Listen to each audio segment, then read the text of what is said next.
সাধুগুরু বৈষ্ণবের অহৈতুকী কৃপার ফলে আজকের আমরা শ্রীল সনাতন গোস্বামী পাদের সমাধিতে অবস্থান করার পরম সৌভাগ্য অর্জন করেছি। জানি না কত কোটি জন্মের সুকৃতির ফল এটা। ভগবান ভক্তের জন্ম মৃত্যু নাই, আবির্ভাব তিরোভাব বেদে কহে। এই আমরা কতবার জন্মগ্রহণ করেছি, কতবার মৃত্যুবরণ করেছি, কিন্তু ভগবানের অন্তরঙ্গ পার্শ্বদবৃন্দ এই জগতে আবির্ভূত হন সেই শিক্ষা দেওয়ার জন্য, যার ফলে আমাদেরকে আর মাতৃজঠরে প্রবেশ করতে হবে না। আর তার জ্বলন্ত দৃষ্টান্ত হচ্ছেন শ্রীল সনাতন গোস্বামী পাদ, শ্রীল প্রভুপাদের অন্তরঙ্গ, শ্রীল শ্রীমন মহাপ্রভুর অন্তরঙ্গ পার্শ্বদ।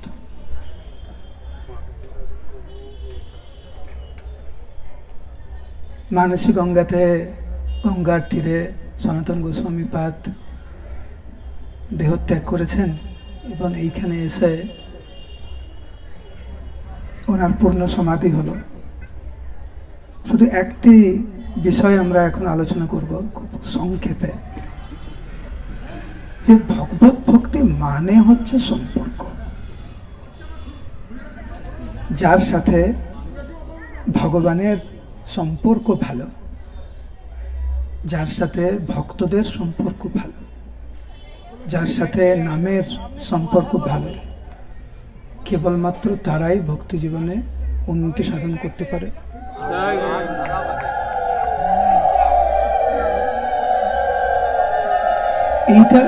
এইটা কখনো হতে পারে না যে প্রভু আমি ভালো ভক্ত হওয়ার চেষ্টা করছি, কিন্তু এদেরকে পছন্দ হয় না, এদের সাথে কথা বলি না, ওদের সাথে মুখ দেখলে এদেরকে কেমন লাগে আমার, আর এই ভক্তের সাথে সম্পর্ক ভালো না, ওই ভক্তের সাথে সম্পর্ক ভালো না, কিন্তু প্রভু ভক্ত হওয়ার চেষ্টা করছি না। ভালো ভক্ত মানে ভক্তদের সাথে ভালো সম্পর্ক, ভালো ভক্ত মানে নামের সাথে ভালো সম্পর্ক, এবং তার জ্বলন্ত দৃষ্টান্ত হচ্ছে শ্রীল সনাতন গোস্বামী পাদ। প্রত্যেকটি ব্রজবাসী যেইভাবে ভালোবেসেছেন সনাতন গোস্বামী পাদকে, এবং সনাতন গোস্বামী পাদ যেভাবে ব্রজবাসীদেরকে আপন করে নিয়েছেন, এইটি হচ্ছে আমাদের কাছে চরম সিদ্ধান্ত যে ভালো ভক্ত হওয়ার চেষ্টা করা মানে প্রত্যেকটি ভক্তের সাথে ভালো সম্পর্ক। আপনারা আশ্রয় ক্যাম্পে এসেছেন, আশ্রয় ক্যাম্পের পরে এইটা হওয়া উচিত যে আপনার সাথে সবার সম্পর্ক আশ্রয় ক্যাম্পের আগে যেমন ছিল, আশ্রয় ক্যাম্পের পরে আরো ভালো হয়েছে। এইটা যদি হয়ে থাকে তাহলে বুঝবেন আশ্রয় ক্যাম্পের সার্থক হয়েছে। ভক্তি জীবন মানে হচ্ছে সম্পর্কের জীবন। সম্পর্ক ছাড়া, ভক্তের সাথে সম্পর্ক ছাড়া, নামের সাথে সম্পর্ক ছাড়া, ধামের সাথে সম্পর্ক ছাড়া কিরকম ভক্ত? তো ভক্তি রত্না করে সনাতন গোস্বামী পাদের ব্রজবাসীদের সাথে কেমন সম্পর্ক ছিল তার সুন্দর বিবরণ। আমি শুধু কয়েকটা শ্লোক শুনে আপনাদেরকে পড়ে শোনাচ্ছি, আপনারা শ্রবণ করুন। বহু রত্ন লভ্য দরিদ্রের সুখ চইছে, সনাতনের দর্শনে সবার সুখ তৈছে। ব্রজবাসীদের সাথে সনাতন গোস্বামীর সম্পর্ক কেমন ছিল? ঠিক যেরকম একজন দরিদ্র হঠাৎ করে বহু রত্ন পেয়েছে, তার যেরকম আনন্দ হয়, প্রত্যেকটি ব্রজবাসী সনাতন গোস্বামীকে পেয়ে সেরকম আনন্দ। কিরকম ঘনীভূত সম্পর্ক!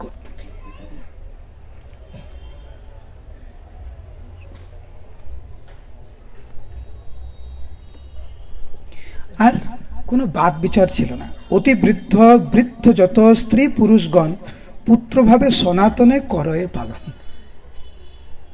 সবাই সনাতন গোস্বামীকে কেউ পুত্র রূপে, সবাই পুত্র রূপে সনাতন গোস্বামীকে পালন করতেন।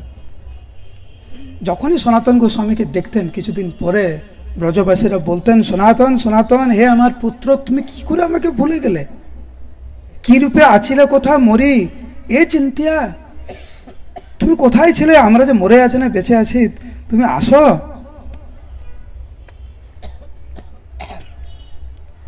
স্ত্রী পুরুষ যুবা যার জন্ম যে গ্রামেতে, তা সবার ভাতৃভাব বিহ্বল স্নেহেতে। কেহ বলে ভ্রাতা তুমি আছিলা কেমনে, বুঝি মো সবার কভু না করিলে মনে। কেন ভ্রাতা মো সভার হইলা নির্দয়, ওইছে কত নহে নেত্রে অশ্রুধারা বয়। বালক বালিকা আসে চরণ স্পর্শিতে, করে নিবারণ সবে নারে নিবারিতে। কিছু দূরে রহিয়া গ্রামের বধূগণ, সংকোচিত হইয়া সবে করে দর্শন। এইভাবে বিভিন্ন ভাব নিয়ে, যেমন বধূরা মাতাজিরা কিভাবে সম্মান করেছেন, বালক বালিকারা কিভাবে সম্মান করেছেন, বৃদ্ধারা কিভাবে সনাতন গোস্বামীকে সম্মান করেছেন, ভক্তিরত্ন করে তো অপূর্ব বর্ণনা। এটাতে বোঝা যায় সনাতন গোস্বামীর ভক্তি জীবন কোন স্তরে ছিল এবং কিভাবে সনাতন গোস্বামী তাদেরকে আপন করে নিয়েছে। কি তার বর্ণনা শুনুন আপনারা, এক কথায় অকল্পনীয়। তো ব্রজবাসীরা সনাতন গোস্বামীকে কিরকম ভালোবাসতেন, আর প্রত্যুত্তরে সনাতন গোস্বামী পরম স্নেহে বসে সবে সর্ব প্রকারের মঙ্গল জিজ্ঞাসে। সবার সাথে কথা বলতেন, সবাইকে জিজ্ঞাসা করতেন কেমন আছেন, কার কেমন শরীর আছে, কার কয়টি ছেলে, কার কয়টি মেয়ে, কারোর বিয়ে হয়েছে কিনা, কেন বিয়ে হচ্ছে না, শুনে কেমন লাগছে। সনাতন গোস্বামী কেন এরকম প্রশ্ন করবে? কিন্তু দেখুন, কার কত কন্যা পুত্র বিবাহ কোথায়, কি নাম কাহার কইছে প্রবীণ নির্ভয়। গাভী বৃষ্যাতি যত কৃষিকর্ম কার মেয়ের বিয়ে হয়েছে, কার মেয়ের বিয়ে হয়নি, কার কত গাভী আছে, কার কত জমি আছে, কার কি নাম, মানে কিভাবে মিশে গেছে সনাতন গোস্বামী। কার গৃহে কত শস্য কইছে ব্যবহার, তোমার এত জমি আছে, এত চাষ করলে তাহলে শস্য কিভাবে ব্যবহার করছো, কত বিক্রি করছো, কত কি ব্যাপার। কারণ ব্রজবাসীরা সাধারণ কেউ ছিলেন না, এরা কৃষ্ণের পরিকর। সনাতন গোস্বামী ওই মনোভাব নিয়ে ব্রজবাসীদের সাথে মিশতেন যারা কৃষ্ণের পরিকর। এদের ভালো মন্দ ওইছে জিজ্ঞাসিতে সর্বে হর্ষমতি। সনাতন গোস্বামী যখন এইভাবে মিশে যেতেন ব্রজবাসীদের সাথে, ব্রজবাসীদের মনে কত আনন্দ। ভক্তি জীবন মানে আনন্দের জীবন, ভালো সম্পর্কের জীবন। তো আমি আশা করছি এই যে আপনারা আশ্রয় ক্যাম্পে এসেছেন, এইখানে কেউ যদি থাকে তার সাথে আপনার মনোমালিন্য আছে, তার সাথে কথা বলেন না, জানি না এরকম আছে কিনা, আশা করি নেই। আপনারা সবাই ভক্ত, তো এইখানে আশা করি এখানে যত কয়েকশো ভক্ত আছে, আশা করি এরকম কারুর নেই ও না ওই ভক্তের সাথে আমি কথা বলি না, ওই ভক্তকে আমি দেখতে পারি না, হারিব আমার পাশে বসবে না, তোমার পাশে বসলে আমার হজম হয় না, দূরে বসো না। সনাতন গোস্বামী আমাদের জ্বলন্ত। অফকোর্স আমরা সনাতন গোস্বামীকে কখনো অনুকরণ করতে পারি না, সাধু সাবধান। ব্রজবাসীদেরকে ভগবানের নিত্য পরিকর রূপে দর্শন করেছেন সনাতন গোস্বামী, যাদের গৃহে ভগবান স্বয়ং নৃত্য করেন, লীলা করেন। তো সেই রকম ভক্তদেরকে কেমন আচরণ করেছেন। এবং একটা গ্রাম থেকে আর একটি গ্রামে যখন যেতেন সনাতন গোস্বামী, যেই গ্রাম ত্যাগ করে পরের গ্রামে যেতেন, যেই গ্রাম ত্যাগ করেছেন তাদের কি দুর্দশা, সেটাও ভক্তিরত্নাকরে নরহরি নরহরি চক্রবর্তী ঠাকুর বর্ণনা করেছেন, কিভাবে ক্রন্দন করতেন তারা। এবং যেই গ্রামে সনাতন গোস্বামী প্রবেশ করেছেন সেই গ্রামের আনন্দের শেষ নাই, আনন্দের শেষ নাই। নিরানন্দ দূরে গেল, আনন্দের সীমা নাই। এইটি হচ্ছে ভক্তের জীবন। আবার বলছি, ভক্তের জীবন মানে সম্পর্কের জীবন, ভক্তের জীবন মানে সেবার জীবন, উৎসর্গের জীবন, ত্যাগের জীবন, অন্যের জন্য কষ্ট করার জীবন, অন্যের পাশে দাঁড়ানোর জীবন, অন্যকে সাহায্য করার জন্য জীবন। এটা হচ্ছে ভক্তি জীবন, এটা হচ্ছে ভক্তির সম্পর্ক। কি করলে, কি ভাব নিয়ে আপনার পাশে দাঁড়ালে আপনি ভক্তি জীবনে এগিয়ে যাবেন, এটি হচ্ছে ভক্তের ব্যবহার। কি করলে আপনার নামের প্রতি আরো রুচি হবে, ধামের প্রতি আরো রুচি হবে, ভক্তের প্রতি সম্মান বাড়বে, গুরুবর্গের প্রতি সম্মান বাড়বে, সেই রকম আচরণ করতে চাই। এইটি হচ্ছে প্রকৃত সম্পর্কের জীবন। আজকের আমরা বড় বাবার চরণ কমলে এসেছি, সনাতন গোস্বামীর চরণ কমলে এসেছে এই ভিক্ষা চাইতে, যে হে প্রভু, এই কৃপা চাইছে যাতে ভক্তদের সাথে ভালো সম্পর্ক থাকে। মহাপ্রভু মুকুন্দকে আশীর্বাদ করেছিলেন, মুকুন্দ আমি তোমাকে আশীর্বাদ দিচ্ছি যে তুমি যেরকম আমার প্রিয় হবে, তুমি সবার প্রিয় হও। এইটি হচ্ছে আসল আশীর্বাদ, ভক্তদের সাথে সম্পর্ক, ভক্তদেরকে আপন করে নয়, ভক্তদের পাশে দাঁড়ানো। কিভাবে দাঁড়ানো? এমনভাবে দাঁড়ানো সেই যাতে ভক্তিপথে এগোতে পারে। তো এইটি আজকের আমরা এসেছি সনাতন গোস্বামী চরণ কমলে প্রার্থনা করতে।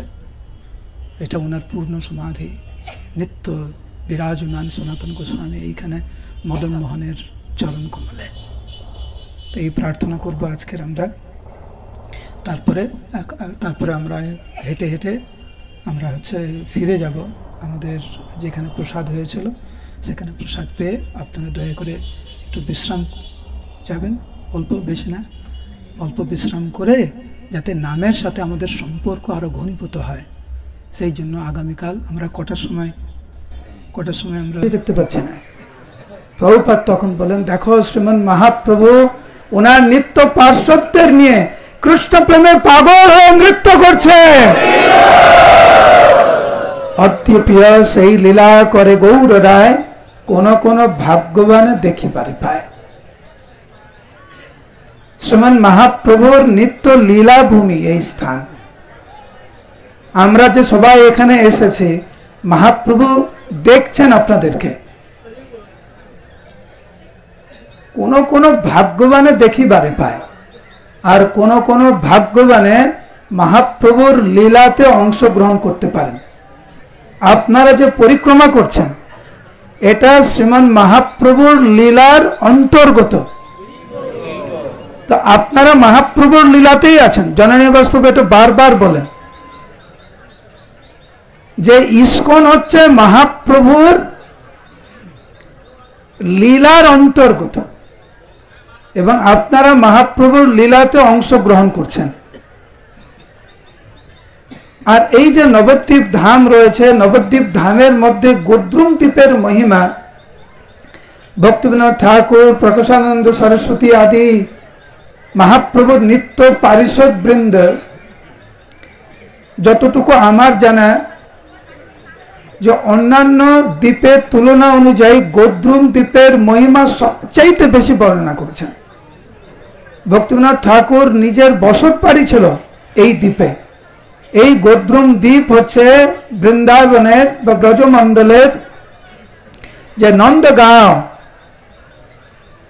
এই গোদ্রুম দ্বীপ হচ্ছে নন্দগাঁও এবং এই দ্বীপ হচ্ছেন স্বয়ং মহাদেব।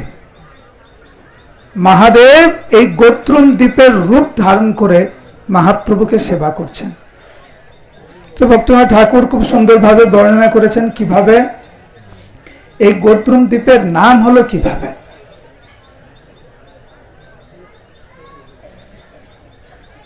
তো সেখানে বর্ণনা করা হয়েছেন, কৃষ্ণ মায়া বসে দেবেন্দ্র জবে, ভাষায় গোকুল নিজ গৌরবে। অহংকারে মত্ত হয়ে ইন্দ্রদেব উনি যখন দেখলেন যে ওনাকে আগের মতো সম্মান করছে না ব্রজবাসীরা, যজ্ঞ এখন ইন্দ্রের জন্য হচ্ছে না, কৃষ্ণের ইচ্ছা অনুসারে একটি পর্বতকে ব্রজবাসীরা আরাধনা করছেন, তখন দেবরাজ ইন্দ্র সিদ্ধান্ত নিলেন এদেরকে উচিত শাস্তি দেব, হত্যা করে উচিত শাস্তি দেব। জীব গোস্বামী পাদ এভাবে বর্ণনা করলেন যে দেবরাজ ইন্দ্র সিদ্ধান্ত নিলেন কৃষ্ণের পিতা মাতা, কৃষ্ণের বন্ধু বান্ধব, আত্মীয় স্বজনকে সবাইকে হত্যা করে দেবে। সেই জন্য দেবরাজ ইন্দ্র সম্বর্তক মেঘকে আহ্বান করলেন। শ্রীমদ্ ভাগবতের দশম স্কন্ধে, একাদশ স্কন্ধে বর্ণনা করা হয়েছে যে সম্বর্তক মেঘ যখন বৃষ্টি হয়, সম্বর্তক মেঘের মাধ্যমে আমরা জানি এক ফোঁটা জলের পরিমাণ কত, একটুখানি বিন্দু, এক বিন্দু জল। কালকে বৃষ্টি হয়েছে আপনারা দেখেছেন, কিন্তু সম্বর্তক মেঘের এক ফোঁটা জল ভাগবতের একাদশ স্কন্ধে বর্ণনা করা হয়েছে একটা হাতির সুর, হাতির যে সুর আছে না, তো হাতির সুর যত বড়, সম্বর্তক মেঘের যখন বৃষ্টি দেয় এক ফোঁটা জল তত বড়। তাহলে চিন্তা করুন কিরকম বৃষ্টি প্রদান করা হয়েছিল। তো ভগবান কৃষ্ণ যখন দেখলেন দেবরাজ ইন্দ্র ওনার আত্মীয় স্বজন, পিতা মাতা, গোপিকাদের হত্যা করতে চাইছে, তখন ভগবান সামনে দাঁড়িয়ে গেলেন। রাখে কৃষ্ণ, উচ্চস্বরে রাখে কৃষ্ণ, মারে কৃষ্ণ। তো ভগবান যখন রক্ষা করতে চাইছেন ব্রজবাসীদের, দেবরাজ ইন্দ্র কি করবেন? পরবর্তী সময় ভগবান কৃষ্ণ গিরিরাজ গোবর্ধন ধারণ করলেন 1 সপ্তাহের জন্য। দেবরাজ ইন্দ্র বুঝতে পারলেন, ভগবানের কাছে ক্ষমা চাইলেন। তারপরে পরবর্তীতে দেবরাজ ইন্দ্র সুরভি মাতার কাছে গিয়ে মনের দুঃখের কথা বলেন যে কলিযুগের প্রারম্ভে মহাপ্রভু অবতীর্ণ হবেন, আমি সেই ভুল আর করতে চাই না। এবং ভগবান কৃষ্ণ ওনাকে ক্ষমা করেছে, কিন্তু দেবরাজ ইন্দ্র উনি চাইছেন যে ভগবান কৃষ্ণ একটু শাস্তি দিক ওনাকে। অনেক অনুশোচনা করেছিলেন সুরভি মাতার কাছে। তখন সুরভি মাতা দেবরাজ ইন্দ্রকে নিয়ে এই দ্বীপে আসেন। তো এইখানে বর্ণনা করা হয়েছে, সুরভি মাতা বললেন, সুরভি বলিল চলো যাই নবদ্বীপ ধামে ভজ নিমাই, দেবেন্দ্র সুরভি হেথায় আসি, গৌরাঙ্গ ভজন করিল বসি, গৌরাঙ্গ ভজন সহজ অতি, সহজ তাহার ফল বিততি। এইবারে সবাই উচ্চস্বরে বলবেন গৌরাঙ্গ গৌরাঙ্গ গৌরাঙ্গ। কারণ এই স্থানে গৌরাঙ্গ বলিয়া ক্রন্দন করে গৌরাঙ্গ দর্শন হয় সত্তরে।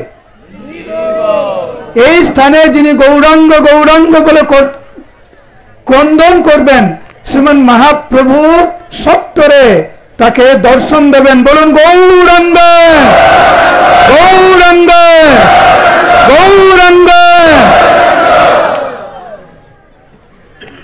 পরবর্তীতে আপনারা যখন গোদ্রুম দ্বীপের বিভিন্ন স্থানে আপনারা যাবেন, দর্শন করবেন, অন্যান্য ভক্তরা, মহারাজ বৃন্দরা আপনাদেরকে গোদ্রুম দ্বীপের সম্বন্ধে আরো বর্ণনা করবেন।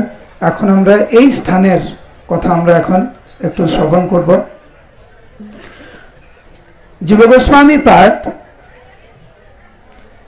এবং এই পরিক্রমাতে শ্রীবাস ঠাকুর ছিল।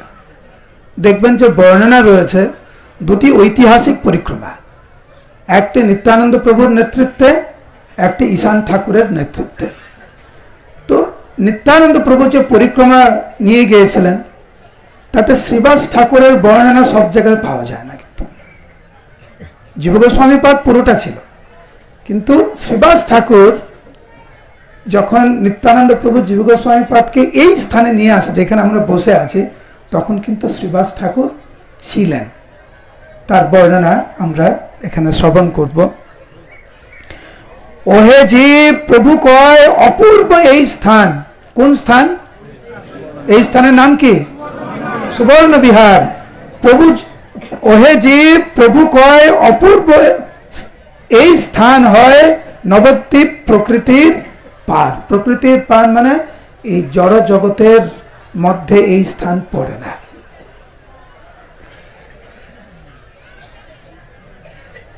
নিত্যানন্দ প্রভু বলতে লাগলেন কিভাবে সত্য যুগে এই স্থানে ছিল রাজা সব জানে, সুবর্ণ সেন তার নাম। তো সত্য যুগে সুবর্ণ সেন নামে এক রাজা এখানে বসবাস করতেন এবং বহুকাল রাজ্য কইল, পরেতে বার্ধক্য হইল, তবু নাহি কার্যেতে বিশ্রাম। এটা একটু মন দিয়ে শুনবেন। আমাদের বয়স বাড়ছে না বয়স কমছে? বাড়ছে। কমছে? কমছে। তো কারুর বয়স বাড়ছে, কারুর বয়স কমছে। দুটোই ঠিক, মহারাজ বলছেন দুটোই ঠিক। কিন্তু আমরা যেন একটু সাবধানতা অবলম্বন করি। বয়স কমার সাথে সাথে বা বাড়ার সাথে সাথে জাগতিক যে আসক্তি আমাদের রয়েছে সেগুলো যেন ধীরে ধীরে কমে। সুবর্ণ সেনের সেটা কিন্তু ছিল না। যত বয়স ওনার হচ্ছে ততই এই যে তবু নাহি কার্যেতে বিশ্রাম, বিষয়ে আসক্তি চিত্ত, আবিষ্ট চিত্ত, কিসে বৃত্তি হয় বৃত্ত, এই চিন্তা করে নরবর। শুধু চিন্তা করতে লাগলেন ওনার যে সাম্রাজ্য, ঐশ্বর্য, প্রভাব, এটা কিভাবে আরো বর্ধিত হবে। একটা সময় তো জাগতিক কার্যকলাপ থেকে বিশ্রাম নিয়ে পূর্ণরূপে ভগবানের সেবায় নিজেকে নিয়োজিত রাখা উচিত। বিশেষ করে সত্যযুগে এটা তো প্রায় দর্শন করা যেত, বিশেষ করে রাজাদের ক্ষেত্রে। কিন্তু সুবর্ণ সেনের স্বভাব ঠিক বিপরীত। রাজার এই দুর্দশা দেখে কি জানি কি ভাগ্য বেশে শ্রী নারদ তথা আইসে, রাজা তারে পুজিল বিস্তর।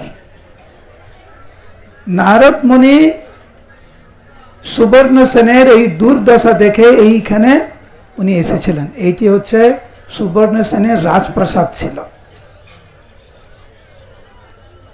যদিও জাগতিক বিষয়ে অনেক আসক্তি ছিল সুবর্ণ সেনের, কিন্তু বৈষ্ণবদের উনি শ্রদ্ধা করতেন। তো নারদ মুনি যখন এখানে আসেন তখন খুব সুন্দর করে সেবা যত্ন করেন নারদ মুনির।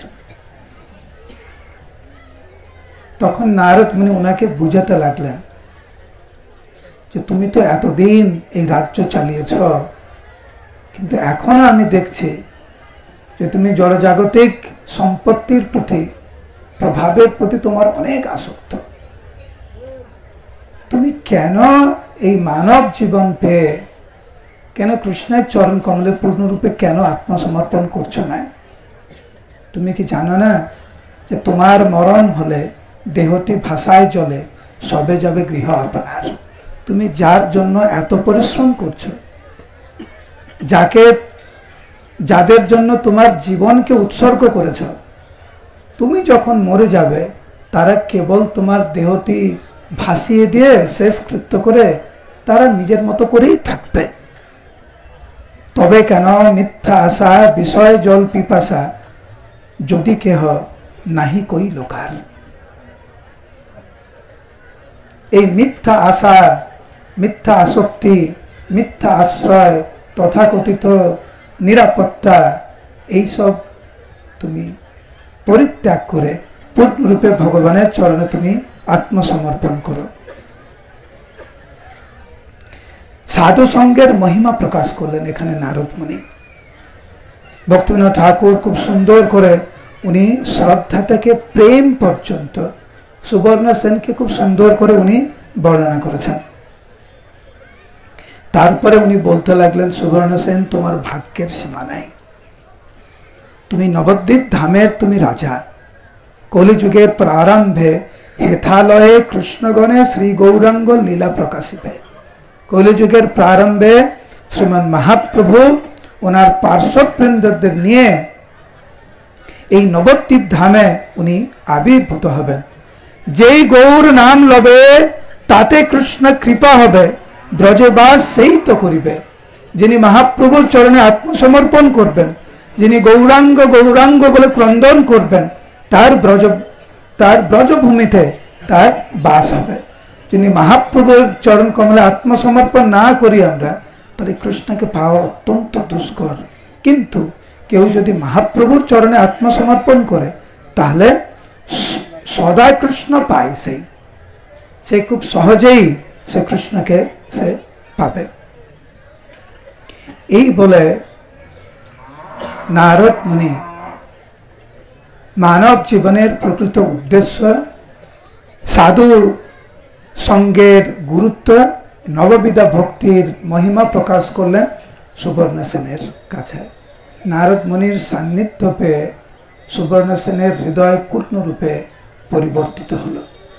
ওনার জড়জাগতিক আসক্তি সব চলে গেল। এখন দিন রাত কেবল গৌরাঙ্গ গৌরাঙ্গ বলে উনি ক্রন্দন করেন। মহাপ্রভু ছাড়া আর কিচ্ছু জানে না, কেবল গৌরাঙ্গ, কেবল গৌরাঙ্গের চরণে কমলে পূর্ণরূপে আত্মসমর্পণ। দিন রাত কেবল গৌরাঙ্গ গৌরাঙ্গ বলে ক্রন্দন করেছেন সুবর্ণ সেন। একদিন রাত্রিবেলা যখন সুবর্ণ সেন এই স্থানে যখন বিশ্রাম করছিলেন, শ্রীমান মহাপ্রভু কৃপা করে সমস্ত পার্শ্ববৃন্দদেরকে নিয়ে ওনার স্বপ্নে সুবর্ণ সেনকে দর্শন করলেন। সুবর্ণ সেন মহাপ্রভুর গুণমহিমা শ্রবণ করেছেন নারদ মুনির কাছ থেকে, গৌরাঙ্গ গৌরাঙ্গ বলে ক্রন্দন করেছেন, কিন্তু মহাপ্রভুকে কখনো দর্শন হয় নাই।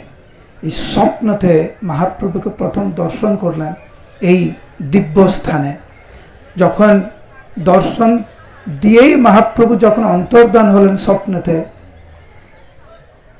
স্বপ্ন যখন ভেঙে যায়, সুবর্ণ সেন কেবল মাত্র গৌরাঙ্গ গৌরাঙ্গ বলে ক্রন্দন করতে লাগলেন। বলুন গৌরাঙ্গ গৌরাঙ্গ গৌরাঙ্গ গৌরাঙ্গ গৌরাঙ্গ গৌরাঙ্গ। তখন দৈববাণী হলো।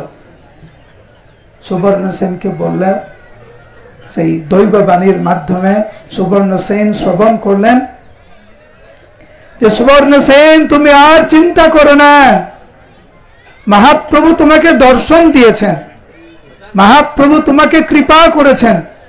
কলিযুগের প্রারম্ভে শ্রীমান মহাপ্রভু যখন আবির্ভূত হবেন, তখন বুদ্ধিমন্ত খান রূপে তুমি আবির্ভূত হয়ে মহাপ্রভুর সেবা করার পরম সৌভাগ্য তোমার হবে।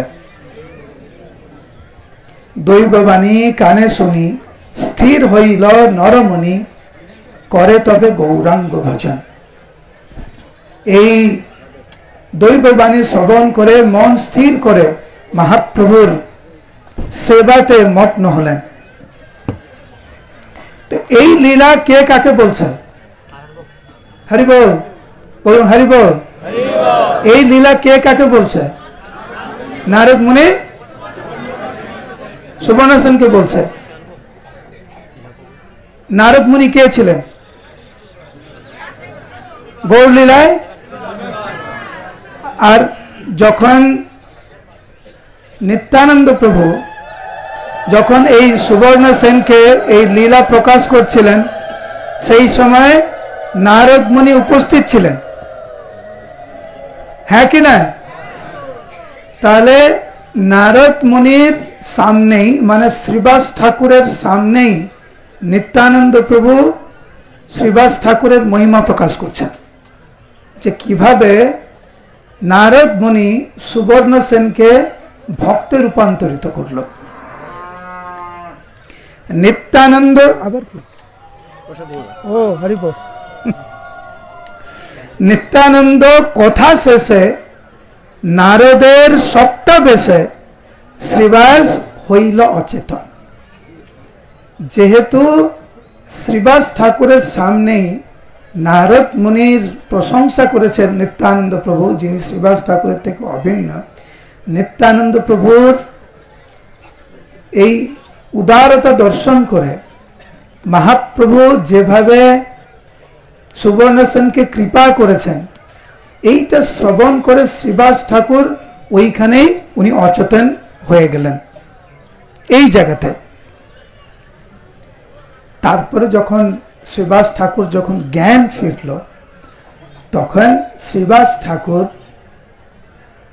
জীব গোস্বামী পাদ এবং অন্যান্য ভক্তরা এই জায়গাতে এই দিব্য স্থানে গড়াগড়ি দিতে লাগলেন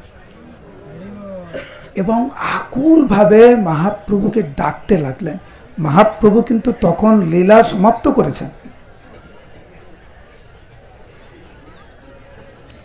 বাহ্যিকভাবে মহাপ্রভু নেই আর, কিন্তু শ্রীবাস ঠাকুর নিত্যানন্দ প্রভু, জীব গোস্বামী পাদ কাতর ভাবে মহাপ্রভুর কাছে আবেদন রাখলেন যাতে মহাপ্রভু এই স্থানে আবির্ভূত হন।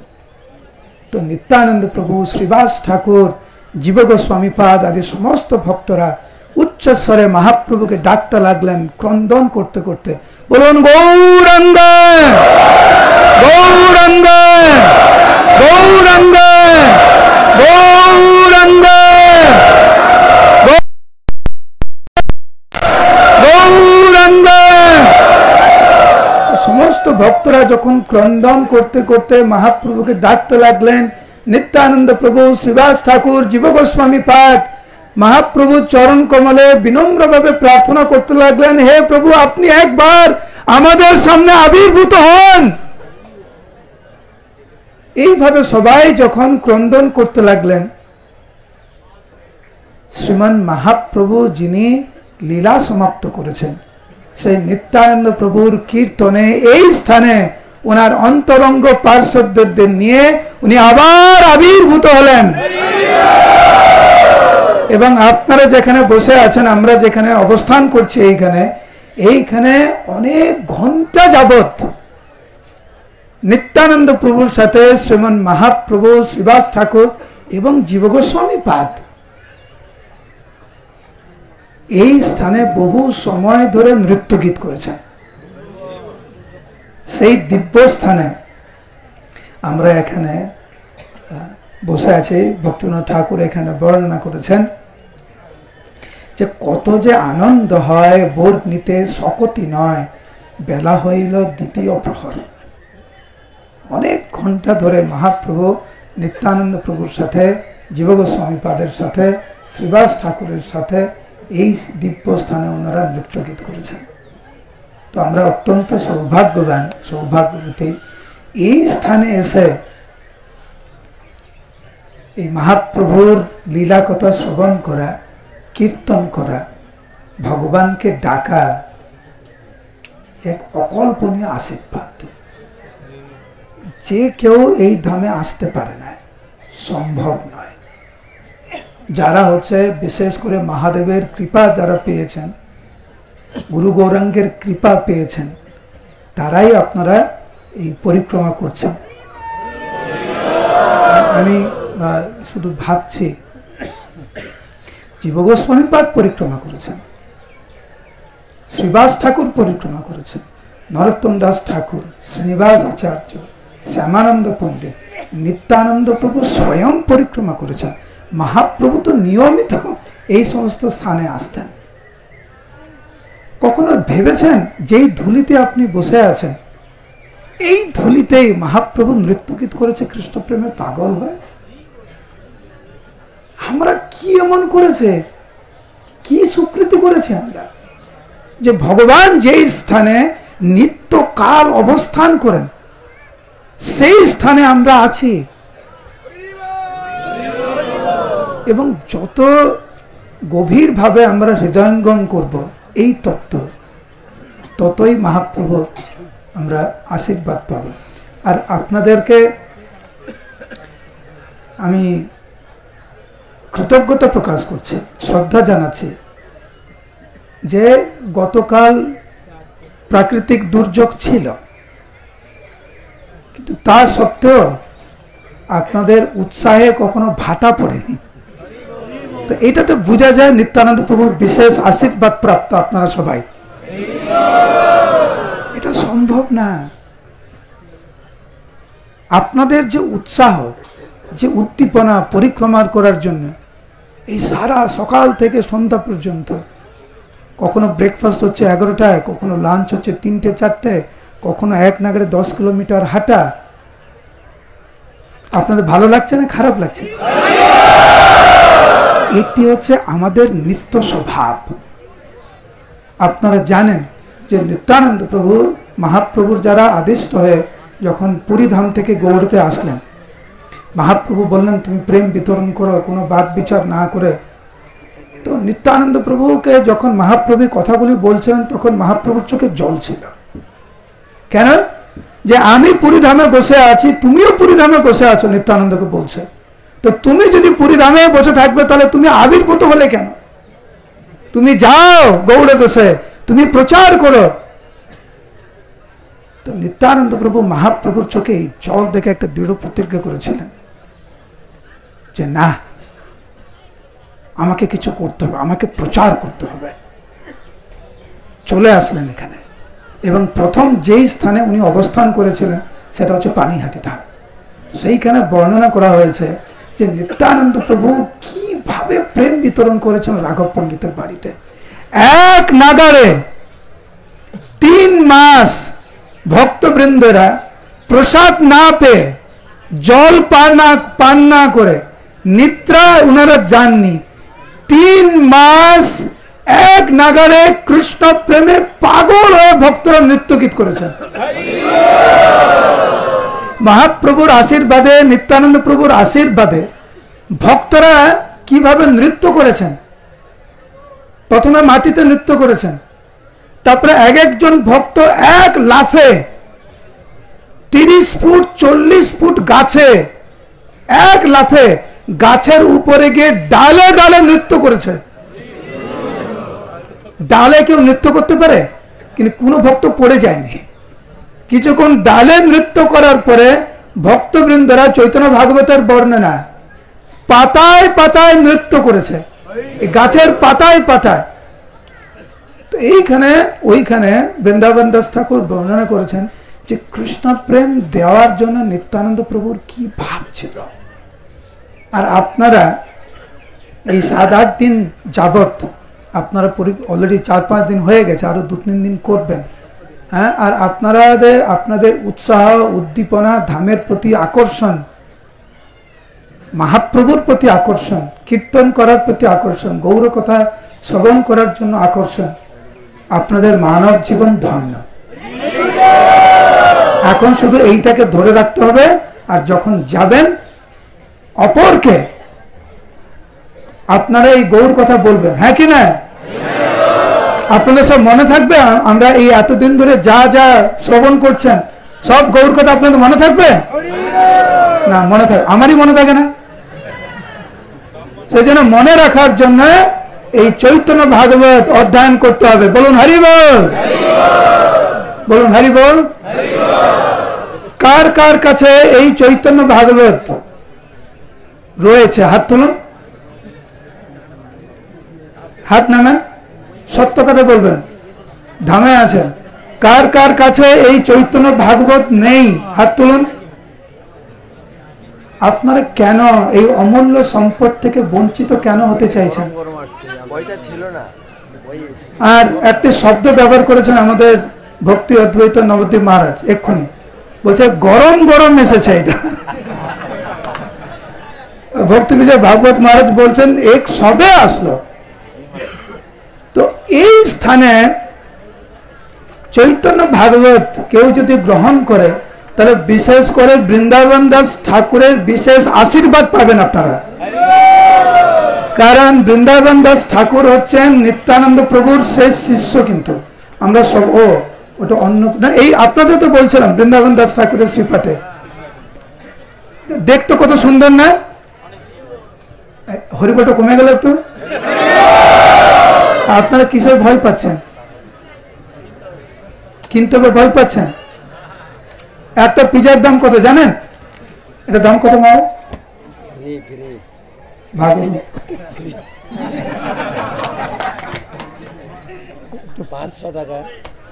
এই মুহূর্তে মায়াপুরে একটা পিজার দাম 500 টাকা। একটা পিজার দাম 500 টাকা মায়াপুরে। 450-500। ভালো পিজা নিতে চান তাহলে 600 টাকা 700 টাকাও আছে।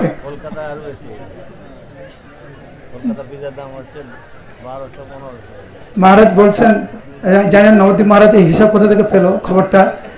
কলকাতার পিজা বলছে 1200 টাকা। যাই হোক, আপনারা চেষ্টা করবেন, ভাগবত মহারাজ পরে আরো ঘোষণা করবেন, আপনারা চেষ্টা করবেন এই চৈতন্য ভাগবত নিতে। কৃষ্ণদাস কবিরাজ গোস্বামীর চৈতন্য চরিতামৃতের যে বাংলা আর চৈতন্য ভাগবতের যে বাংলা বৃন্দাবন দাস ঠাকুরের একটু পার্থক্য। আর চৈতন্য ভাগবতের বাংলায় আমাদের জন্য একটু সহজ করে দিয়েছেন বৃন্দাবন দাস ঠাকুর। তো চেষ্টা করবেন একটি করে গ্রন্থ নিয়ে যেতে, চৈতন্য ভাগবত অধ্যয়ন করবেন। যেভাবে বৃন্দাবন দাস ঠাকুর এই সমস্ত লীলা বর্ণনা করেছেন, এক কথায় অকল্পনীয়। সাক্ষাৎ শ্রীমান মহাপ্রভু এই গ্রন্থের মাধ্যমে নিজেকে প্রকাশ করেছেন। হরে কৃষ্ণ কৃষ্ণ কৃষ্ণ হরে হরে, হরে রাম রাম রাম হরে হরে। আরেকবার দুই হাত তুলুন, আরেকবার উচ্চস্বরে গৌরাঙ্গ গৌরাঙ্গ গৌরাঙ্গ গৌরাঙ্গ গৌরাঙ্গ গৌরাঙ্গ গৌরাঙ্গ। তো গুরু মহারাজ ভক্তি বিজয় আগে নাম ছিল বেনুধারী প্রভু, তো বেনুধারী প্রভুকে গুরু মহারাজ নাম দিলেন ভক্তি বিজয় ভাগবত মহারাজ। দায়িত্ব দিলেন শুধু পশ্চিমবাংলায় না, সারা বিশ্বে এই বিশেষ করে ভাগবত প্রচার করার জন্য। এই গ্রন্থের নাম কি? এটা হচ্ছে ভাগবত, এটাও ভাগবত। আমাদের যে 18,000 শ্লোকের যে ভাগবত, আর এই ভাগবতের মধ্যে কোনো পার্থক্য নেই। একই তো, লেখক একই, বক্তা একই, বিষয়ও একই, সব একই। তো আপনারা দয়া করে এখন ভক্তি বিজয় ভাগবত মহারাজের কাছ থেকে শ্রবণ করুন। আর আশা করি মহারাজ আপনাদেরকে উৎসাহিত করবেন এবং আপনাদের এই গ্রন্থ গ্রহণ করার ফলে মহারাজ আরো খুশি হবেন। হরে কৃষ্ণ।